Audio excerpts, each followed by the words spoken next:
ഇന്ന് തന്നെ ഡൗൺലോഡ് ചെയ്യൂ. കാണൂ നിങ്ങളുടെ ഫേവറേറ്റ് ഷോസ്.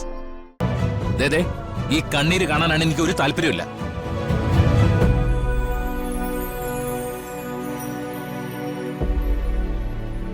ഇങ്ങനെയൊക്കെ രഘുവേട്ടനെ കൊണ്ട് പറയിപ്പിക്കുന്നതാണോ? രഘുവേട്ടനെ എന്ത് പറഞ്ഞ അവൻ ഭീഷണിപ്പെടുത്തിയതെന്ന് പറയും. എന്ത് പറഞ്ഞ അടിമയാക്കിയതെന്ന് പറയും. എന്ത് ഭീഷണിയുടെ പേരിലായാലും രഘുവേട്ടൻ ഇങ്ങനൊരു വേഷം കെട്ടി അവന് വേണ്ടി സംസാരിക്കുന്നത് കേൾക്കുമ്പോ എനിക്ക് സഹിക്കാൻ പറ്റുന്നില്ല.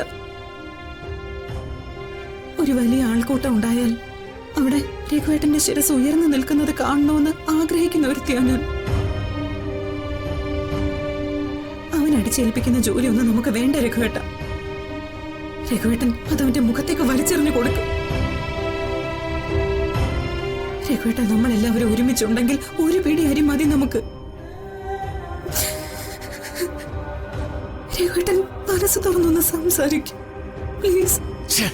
എടി, ഞാൻ എന്ത് സംസാരിക്കണമെന്നാ നീ പറയുന്നത്?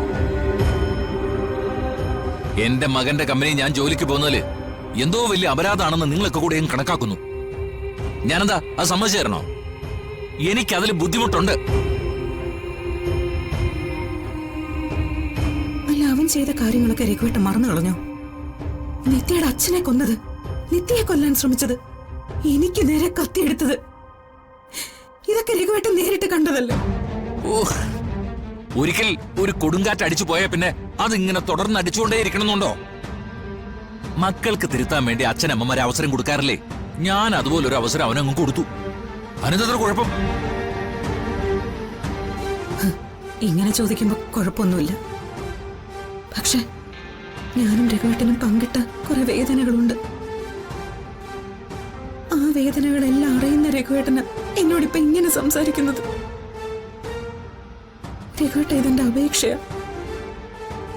രഘുവേട്ടൻ ആരെയും വെറുപ്പിക്കരുത്. രഘുവേട്ടനെ സ്നേഹിക്കുന്നവരെ ചതിക്കരുത്. അവന്റെ അടുത്തേക്ക് ഇനി പോവരുത് പ്ലീസ് രഘുവേട്ട.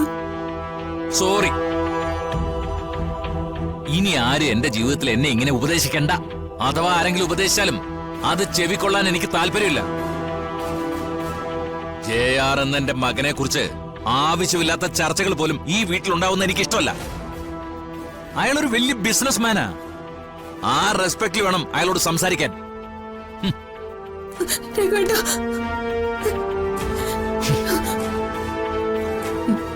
എടി, നമുക്ക് കുറച്ച് ആദർശം ഉണ്ടെന്ന് തോന്നിയ ചുറ്റുമുള്ളവര് അതങ്ങ് ആഘോഷിക്കും. അവരെല്ലാം കൂടി നമ്മളെ വല്ലാണ്ട് അങ്ങ് പ്രോത്സാഹിപ്പിച്ചു കളയും. ഈ ചാവാലി കൂട്ടങ്ങളുടെ ആരാധന കിട്ടുന്നത് വലിയ കാര്യമൊന്നുമല്ല. ജീവിതം ആസ്വദിക്കണം, ഭംഗിയായിട്ട് ആസ്വദിക്കണം. അതാണ് വേണ്ടത്.